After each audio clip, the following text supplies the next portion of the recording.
So I'm going to talk briefly about taxes, which we were downtown talking to people about earlier today, and briefly about my book, and briefly about working to abolish war, and then hopefully at length in response to questions. The fact is, I understand the argument for the responsibility to pay taxes, but the fact is that most Americans, beyond people in a lot of countries, really despise paying taxes, and I think there are a number of reasons. One is that, relatively speaking, you don't get anything back for them.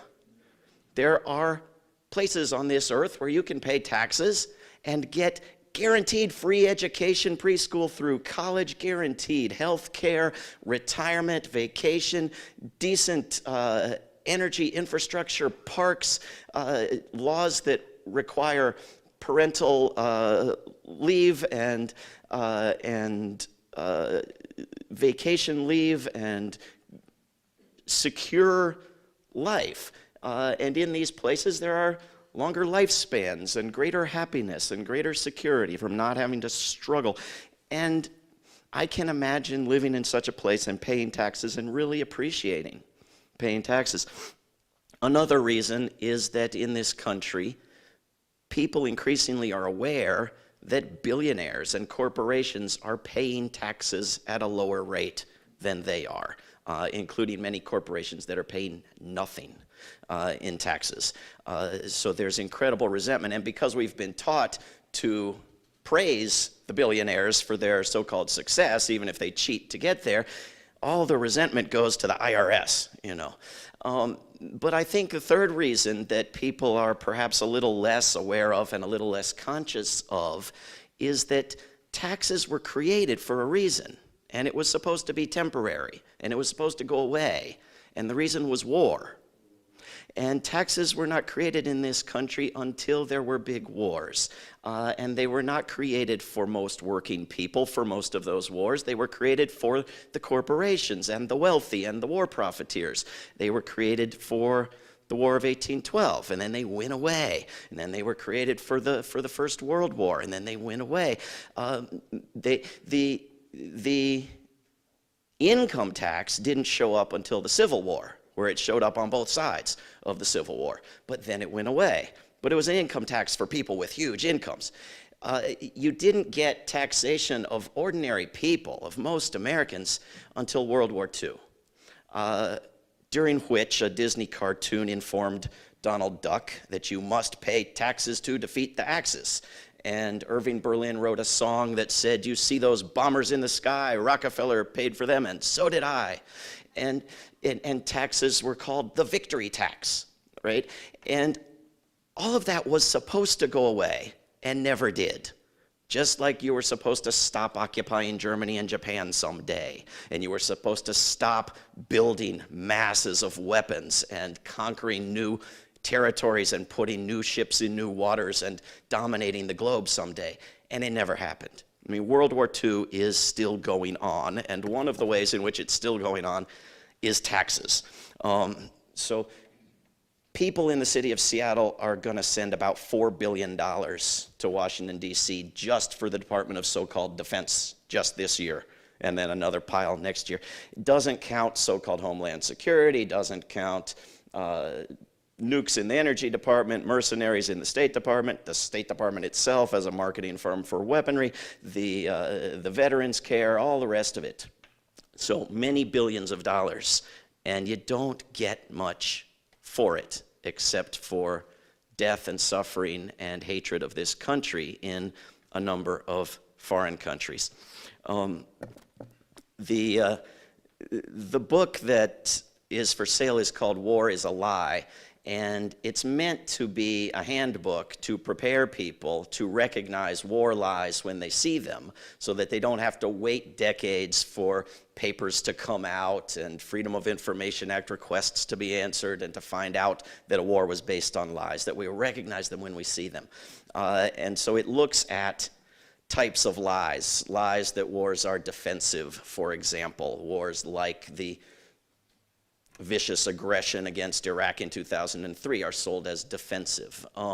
It looks at wars that are marketed as humanitarian, which is a relatively new way, but almost universally applied to all wars now, that they are in some way humanitarian. So you pretend that Gaddafi is threatening to massacre civilians, which he wasn't.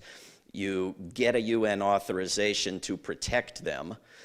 You go in and bomb the capital and overthrow the government and create disaster and proliferate weapons around the region, and very quickly forget about the so-called humanitarian mission of protecting the civilians, because you've moved on to the follow-through of punishing the wrongdoer who was going to massacre the civilians. And so there actually has not yet been a humanitarian war that benefited humanity, but there is this relatively new marketing scheme for wars.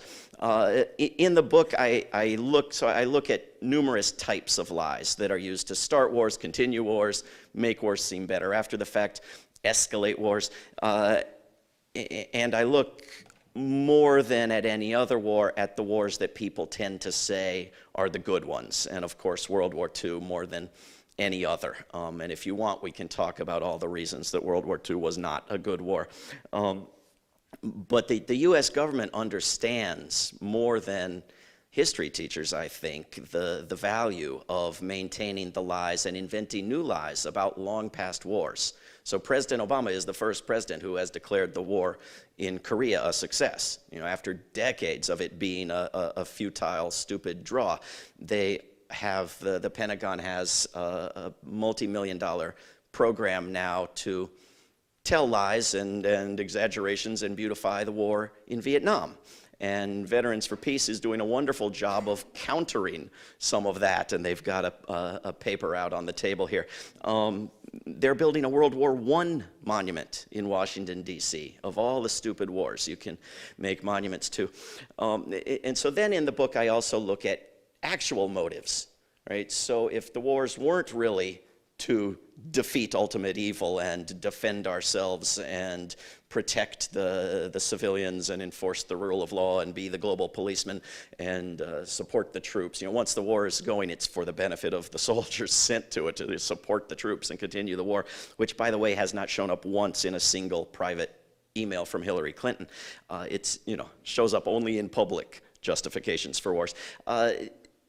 There are, you know, beyond all those claims of what the wars are for, there are actual motivations of what wars are for, some rational, some less so, including profits, including geopolitics, including domination and revenge and punitiveness and so forth. And so I look at these types of common motivations that actually seem to justify wars. And we've seen this put to the test in recent years since I wrote the first edition of this book.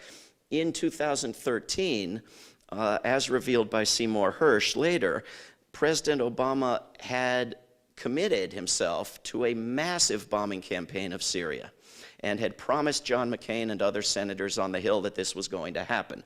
Northrop Grumman understood it was going to happen and was making more missiles as fast as it could, and its profits were through the roof, record high. Every media outlet, the leadership of both of the big political parties, said these missiles are going to hit Syria. And there was a serious push in the media by President Obama and Secretary Kerry, with the president saying, go look at YouTubes on your computer of children being poisoned by chemical weapons in Syria. And we know for a fact, we won't show you the evidence, but we know for a fact that Bashar al-Assad did this. And of course, they didn't have any evidence, and they still don't, and we don't know who did it, but we do know that it was in the middle of a war in which men, women, and children were being killed by all sides with all kinds of weapons. And the idea that this one particular type of weapon was a reason for a major escalation in the war was a little too close to Iraq 2003. And the threat to Syrians wasn't quite the same as a threat to Americans. Which is really what generates support for wars among Americans. And so you had Jewish holidays, AIPAC out of town, you had Congress members on leave and speaking at town hall events like this one and being questioned, why should we get in a war on the side of Al-Qaeda? And you had the House of Commons, moved by the British public, say no to a prime minister on war for the first time since Yorktown. And you had enough public pressure build up, more phone calls, more emails, more visits than anything ever, banker bailouts, wars, peace, anything. But fundamentally, it was a question of the previous 10 years of having made Iraq a badge of shame, and Hillary Clinton having been unable to win a primary, having voted for that war. Why she hasn't lost this one yet, I don't know. But the movement that drove so many countries to oppose the war in Iraq and made it illegal at the UN and allowed us to protest it as a criminal enterprise rather than a humanitarian movement for the previous decade, made Congress members say, I don't want to be that jerk who votes for another Iraq. And Obama, as he admitted in the article in The Atlantic recently, reversed his decision and shocked all of his staff and so forth, which is the last thing they ever want to admit, that we had any sort of impact, which we do all the time, but they don't want to admit it. And a year later, the public having stood up against war lies and said, no, we don't want this, and the Congress and the administration having gone ahead with arming proxies and training forces and moved very, very little on any major actual aid campaign or diplomacy or ceasefire or disarmament agreement, everything having worsened. And President Obama having asked the CIA for a report, has arming proxies ever worked? And they having said, well, no, and except for that time in Afghanistan, but there was a little bit of blowback. And President Obama having said, okay, and gone ahead with arming proxies in Syria, and everything having gotten worse, the people who probably would have been put in charge of Syria had that bombing campaign happened, which Hillary Clinton to this day says it should have, and Obama was wrong to call it off, in other words, ISIS, put out these videos of white people and knives, and everybody lost their minds. And now the president wanted to get in the war on the opposite side from what you had a moral responsibility to get in the war on the previous year, plus the same side too. We're going to get in on both sides, actually. And it made no sense whatsoever. And everybody said, oh, okay, because of the power of fear. And now you have the State Department last week, or maybe it's a week and a half ago now, a State Department spokesman, you can go watch the video, being asked by a reporter, do you want Syria to retake the town of Palmyra, or do you want ISIS to hold on to it? And the guy refusing to answer, and ultimately saying, I don't want ISIS to be weakened in any way if it strengthens Syria. Because the priority among the enemy list for the US government remains the Syrian government, which they have managed to scare about 3 Americans of. The priority among the American public that's got them so scared they can barely think is ISIS. Right? And so you have to, everybody imagines the government has the same priorities, but their priority is very different. And so they've been arming Al-Qaeda in Syria for years now. Intentionally and knowingly and directly and indirectly. And the public, has no idea. You now have forces armed by the CIA in Syria fighting forces armed by the Pentagon in Syria. Right? I mean, this isn't just Yemen or Libya or Afghanistan or any of the endless wars where you have U.S. weapons on both sides. You have U.S. trained and armed people on both sides. Right? I mean, it's absolute madness. Now, Hillary Clinton wants a no-fly zone because someday ISIS might develop the airplane, But the government is now talking about giving their fighters on the ground in Syria anti-aircraft weaponry. And I was just talking with someone who lives near Boeing out here about all the talk about all the planes, the U.S. planes that need to go over to Syria. Does anybody remember what George W. Bush said to Tony Blair on January 31st, 2003, right before they held a press conference about how they were trying to avoid war in Iraq, one of his schemes for how they could start a war in Iraq?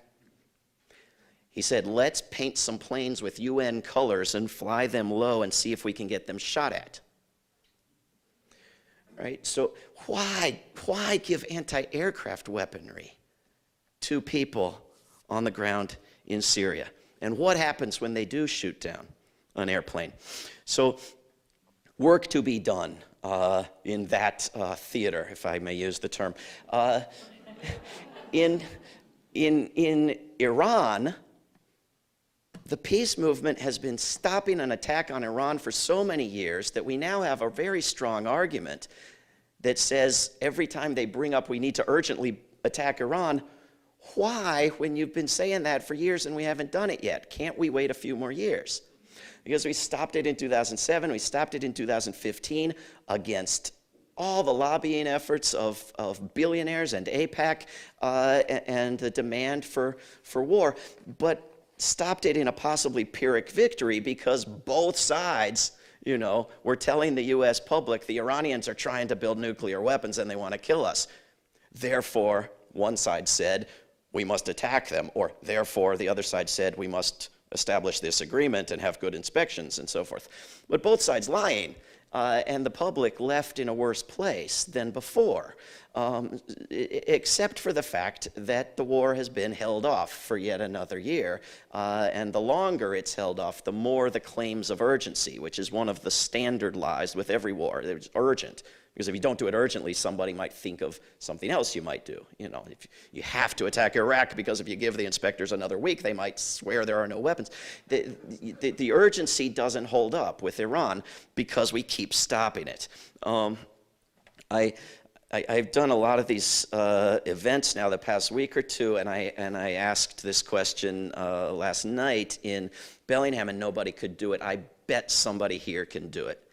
Raise your hand if you can name the 7 nations that our current president has bragged about bombing. Right here, front row, perfect, I can see you. Yemen is one of them, Somalia is one of them, Libya is one of them, Syria, Iraq, Afghanistan. Did I count 7? That was not 6. 6. That was very, that you got it. You got it. The United States is the only country on earth that cannot keep track of its wars. The only country. I mean, it's unheard of. I mean, the Roman Empire could keep track of its wars. The United States is the only country on earth where a presidential candidate is asked, are you willing to kill innocent children by the thousands to be commander-in-chief, as if that's the responsibility of being commander-in-chief. The interesting thing about that last one, Pakistan, there's a man from Pakistan who they have tried to kill, the White House has tried to kill with missile strikes from drones 4 times and failed. And he's now gone to London to ask if he can be taken off the lists. And then he's going to go back to Pakistan, and then they're going to keep trying to kill him. And President Obama says that he will only kill people if they can't possibly be arrested. We don't know of a single case in reality where that's been true. We know of many where it's demonstrably false. Where they have been identified and we know who they are. Not true of most drone victims. Where they are an imminent threat to the United States. Not true of an imminent and continuing threat, which doesn't even exist in logic, but to the United States. But you know, not a single case, of course, in reality. There's one case where most of these conditions have been met, and these are all just random conditions that the president has imposed on himself while committing murder. They're not laws. But there's one case where almost all of them have been met, and it's a movie called Eye in the Sky, where they invent a fantasy where all of these conditions have, you know, they know who they are, they can't possibly get at them, and they are about to kill people. They aren't about to kill the United States, which, you know, because the movie is set in Africa. But otherwise, it comes very close. But it's a fantasy. It's not reality. And everything that people think about drones is a pack of lies. And when people come up to you, as they have to me, and say, I prefer drones because with drones nobody gets killed, they are erasing 96% of humanity from the earth, which is, you know, a significant way in which we're lied to about wars. Who counts? You know, who counts as a nobody? The interesting thing about Yemen, which I think you named early on there, is that when Hillary Clinton, as Secretary of State, was deciding to waive all the restrictions on selling the airplanes to Yemen, to Saudi Arabia, with which to bomb Yemen, and as they are now doing, bombing Yemen with U.S. weapons and the active support of the U.S. military, a company called Boeing gave $900,000 to a foundation called the Clinton Family Foundation. And Boeing needs to be shamed for that. Saudi Arabia, as it happened, had already given the Clinton Family Foundation over $10 million. Hillary Clinton and the Saudi royalty need to be shamed about that. But this is the level of corruption that we're up against in trying to stop wars, and we still are able to do it. But when you hear people talk about a company like Boeing, they talk about it as a jobs program, and we wouldn't want to eliminate jobs. We wouldn't want, Madam Senator, we wouldn't want you to lose those jobs, would we? You know, this is how it's talked about in public. I mean, which sounds sociopathic if you're living among that other 96% of humanity, that you would kill people for jobs. And it doesn't even make economic sense because you can convert to peaceful jobs and benefit economically. So we have layer upon layer of corruption, on top of which we have all of the lies that support this empire. You watch the Super Bowl and they thank the troops for watching from 175 countries, and nobody blinks, and nobody goes and looks at which countries are still missing from the list, and they're the ones that are the evil threats to stability and peace in the world. You know, they're Iran and Syria, and our Veterans for Peace hero, Smedley Butler, said that the United States military should stay within 200 miles of the United States, which would work wonders and cut 90% of military spending. Our current Secretary of so-called Defense, they don't call it war anymore, is on his way to go take a little cruise on an aircraft carrier in the China Sea, where China and the United States / Philippines are disputing a bunch of rocks in the water, and where Chinese island construction and Chinese ship sailing in the China Sea, which is named that for a reason, is considered a threat to the United States and an act of aggression by China. You know, it's madness. It's madness that's out in the open. That's not secret anymore, and assassinations are not secret anymore. It's you know, a drone program that the president signs off on every Tuesday. So it's very important for us to recognize what's happening with current wars. It's also just as important for us to tear down the myths about the past wars, about the idea that we needed a revolution, that somehow we're better off than Canada, which hasn't had it yet, that you couldn't end slavery without a war, even though other countries ended slavery without a war, that the Civil War that the revolution wasn't about westward empire, that the Civil War wasn't about westward empire. The North and the South could have agreed. If they hadn't both agreed, they were expanding and disagreed about what was going to be slave and free in the new land. Every war has been based on a pile of lies. I heard many people treat the Iraq War in 2003 as somehow unique. And the Spanish-American War was based on lies. Spain wanted to go to arbitration and prove they had nothing to do with blowing up the ship in Cuba, and the United States wanted a war. President Wilson and President Roosevelt told the lies about U.S. ships being innocently attacked by Germany when they were ships that were helping British airplanes, when the United States went out of its way to provoke Japan, when Jewish refugees were turned away, and ships within sight of Miami were chased off by the Coast Guard. A war that, in World War II, that had nothing to do with saving the Jews or other victims of the camps until after the war was over, except for peace activists who were trying to get those people out of there and to end the war before more were killed. And a war which killed 50 to 70 million people, not just 9 million people in camps. John Kerry was just over in Hiroshima, not to apologize, but to maintain the pretense that there was some justification for dropping nuclear bombs on cities.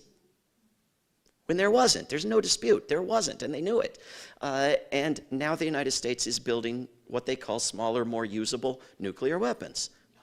And the other 8 nuclear countries are all building new nuclear weapons.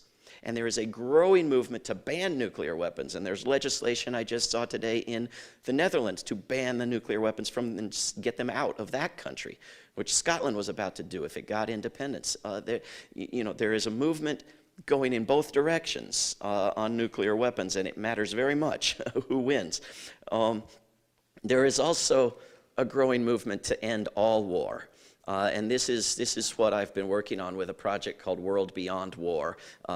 There's a clipboard that Dan has that if he can pass around, if you're so inclined to sign, it's a very short statement at the top that has been signed by people in 133 countries and growing that says, I want to help end all wars. We've got a video I'm going to put out next week from Archbishop Desmond Tutu explaining his support for this and promoting a conference that we're planning in September. But this is a movement that is growing worldwide, that is seeking to put an end to the idea that we need to distinguish the bad wars from the good wars, any more than we distinguish bad rape from good rape or bad child abuse from good child abuse, that war is always bad.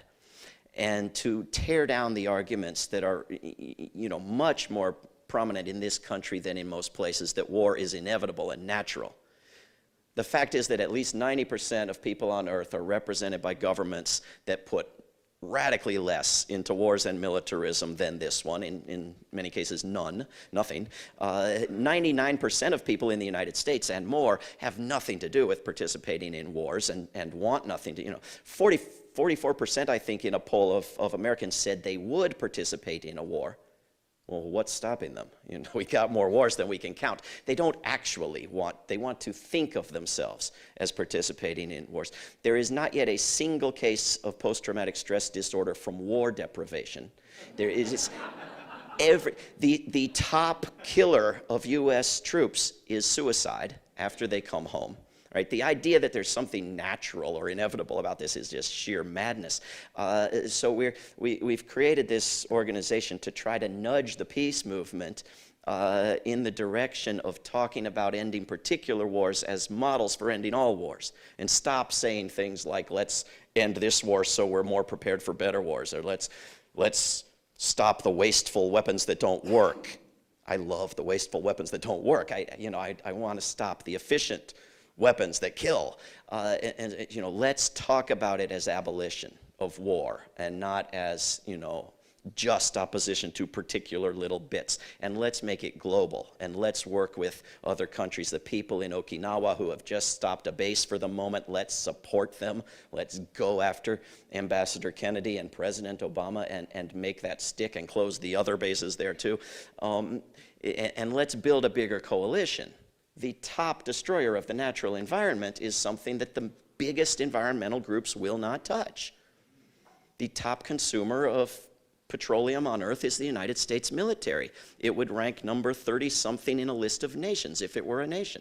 It is the 3rd biggest polluter of U.S. waterways. It is the top creator of Superfund disaster sites. It is, about an hour of a military jet is equivalent to you driving your car around all year. I mean, this is the scale of the destruction of the natural environment. Never mind the landmines and the depleted uranium and the burn pits and the white phosphorus, and the nation of Iraq that has been destroyed permanently will never recover. This is an environmental issue. And the money that is desperately needed to protect the environment is all being dumped into war, unless we were going to start taxing billionaires and corporations. So it's the civil liberties groups that go after torture and assassination and so forth, but not the military spending that creates it. The groups that are going after racism to a greater extent are also willing to go after the militarism that creates the racism about groups abroad that comes back home. But it's also a question of the dollars. I mean, the top way that war kills is not any weapon, but it's by moving the dollars.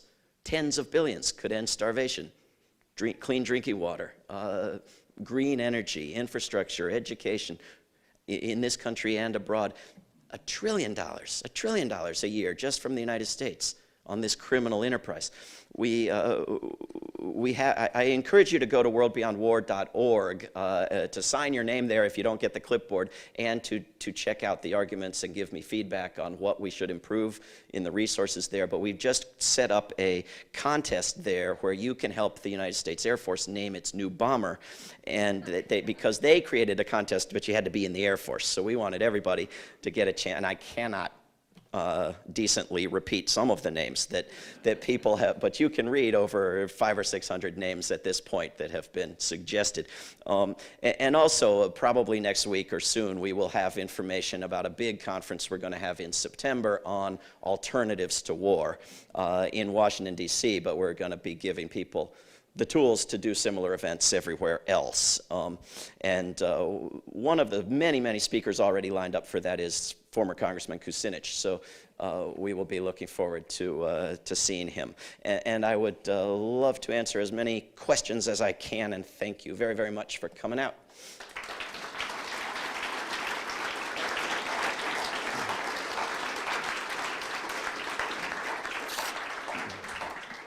All right, if you have a question for David, we have 2 mics, one over there, one here, if you'll line up. And we just ask that you keep your question, just one question, and keep it short so we can get as many questions as possible. We'll start over there, and then we'll alternate. Have you been tailed by the U.S. government, or harassed, or followed, or I was just curious?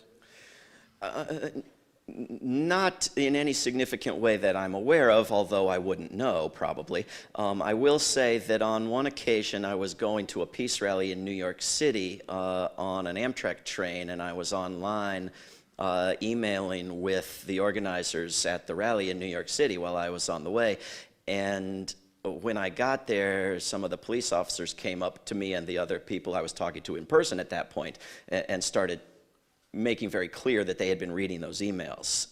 And I think that was intended to be disturbing. It didn't really bother me much. Just quickly, Boeing sells about $1 billion worth of drones a year. Is that your understanding? I don't know how much Boeing that's sells of what drones. That's what I understood. But I do know that Boeing sells billions and billions of dollars of weaponry every year, and could do just as well economically and for its employees, if not much better, if it switched over to peaceful airplanes or more peaceful windmills or other things that it could produce. You touched on this a couple times in your opening remarks, whether or not there is a good war. And I frame this in the context when I'm talking with people. They always bring up Hitler, Rwanda, where we should have had our military and saved perhaps hundreds of thousands of lives. So I'm not adequately prepared to answer that question. Well, those are questions that I answer at length in my books. I'll try to answer them briefly here. World War II I touch on quite a lot in War is a Lie. Rwanda more so in a more recent, shorter book. I mean, more recent than the first edition of War is a Lie, called War No More. But, you know, I mean, the very brief version on Rwanda is, why do you ignore the U.S. military support and arms and engagement with war-making warmongers in Uganda for the previous 3 years, support for their assassination of the president of Rwanda and the neighboring country, and then refusing to support any UN intervention of any sort when there was a slaughter going on that was going to put those warmongers in power in Rwanda where they stay, and the ongoing support for them taking the war making over into Congo to continue what has become the worst war since World War II, 6 million people dead. And why do we say not another Rwanda so much and not another Congo never? And why, why do we love to make this distinction between a genocide, which is a war made by somebody else in Africa, and a war, which is a war made by the United States to prevent a genocide? The fact is that war creates genocide. They're close cousins. You have to squint very hard to see the difference. And the militarism created the Rwandan disaster. And yes, it would have, once you'd created that disaster, it would have been nice to send in some humanitarian aid, to send in some armed or unarmed peace workers, police force. But the idea that bombing Rwanda at that point would have helped anything is just insane. And so when people bring up Rwanda in the same breath as we must bomb Libya or we must bomb Syria, I mean, they're not being honest at all. When Samantha Power says, stop looking at what happened to Libya so you will be willing enough to bomb Syria, she's being very honest, because when you look at what happens, you don't support the next one. It's hard to give a short answer on World War II. I mean, part of it is, if you have to go back 70 years to find a legitimate example of what has been the biggest public project of our culture for the past 70 years, something is crazy. We don't do that for anything else.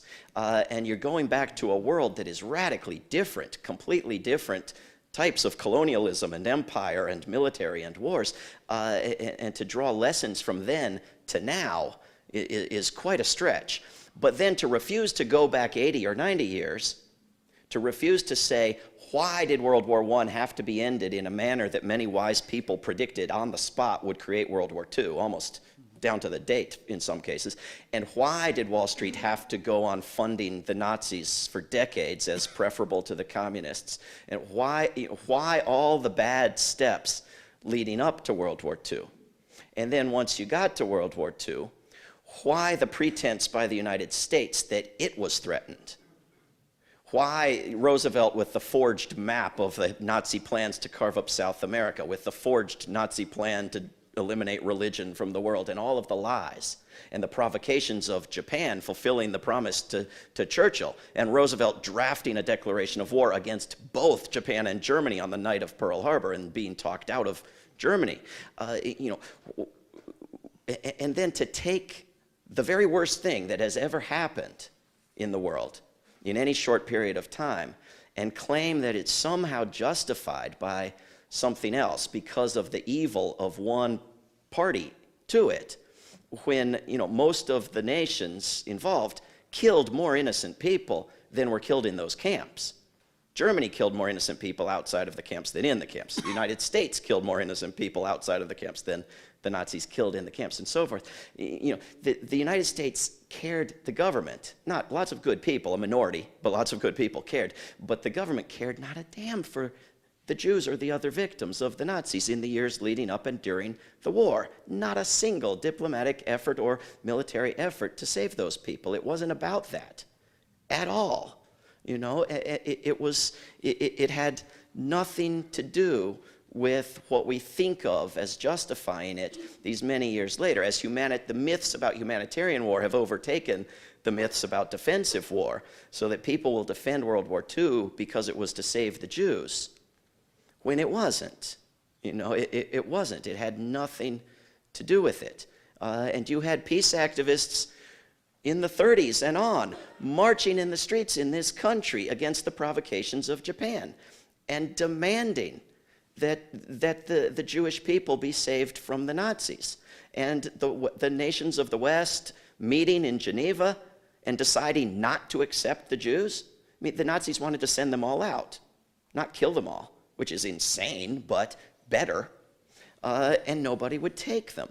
And so, you know, the idea that somehow World War II was justifiable as necessary or good or proper when it gave us all-out war on civilians. When the United States, up to and during World War II and after, engaged in eugenics and human experimentation and slaughter of civilians and gratuitous nuking of cities. You know, it just doesn't hold up. And if it did, it isn't relevant to going forward in 2016 when we know so much about the power of nonviolent activism that those people didn't know. And when the women went in the streets in Rosenstrasse in Berlin and said, "Let our husbands out," and the Nazis let them out because other people were starting to join the movement, and then they won that little victory and went home, they needed to escalate, you know?